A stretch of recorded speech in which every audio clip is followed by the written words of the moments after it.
gitakdang pagbukas sa klase sa matag eskwelahan alang sa tuig 2020 padulong 2021, gikinahanglan ang hapsay nga pagplano sa learning delivery modalities sa Department of Education kun DepEd, inubanan sa matag lokal nga kagamhanan aron sa pagsiguro nga mahimong luwas ang mga magtutungha sa coronavirus disease kun COVID-19. Gumikan niini lakip nga gihisgutan atul sa ikalima nga Local School Board Executive Meeting nga gipanguluhan ni Governor Bambi Imano uban sa mga kauban sa komitiba mao ang pag-aprobar sa sugyot sa principal sa Misamis Oriental General Comprehensive High School kun MOGS nga mao si Dr. Pedro Estanio nga hatagon og 32 GB on-the-go USB ang 10,000 ka mga estudyante ug 2 ka unit sa riso machine alang sa ilang online ug offline learning.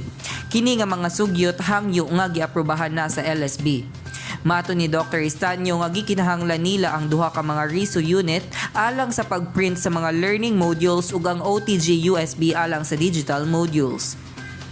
Ang paggamit sa OTG USB mahimo pinaagi sa pagatubang sa mga learning video sa tanan leksyon kung asa ang magtutudlo magpahigayon sa demonstrasyon sa mga leksyon nga mamahimong makita, madunggan ug matunan sa mga estudyante sulod sa ilang panimalay bisan walay internet connection kay kini makonekta sa gadget sama sa cellphone ug telebisyon nga adunay USB port.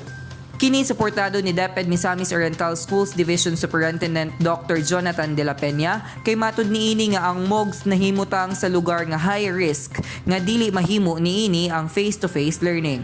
Gikinahanglan sa nasangpit nga tunghaan ang matag kagamitan sa pagsiguro nga mapadayon ang pagtuon sa mga bata bisan pa man sa giatubang sa tibuok kalibutan nga pandemya hatod sa COVID-19.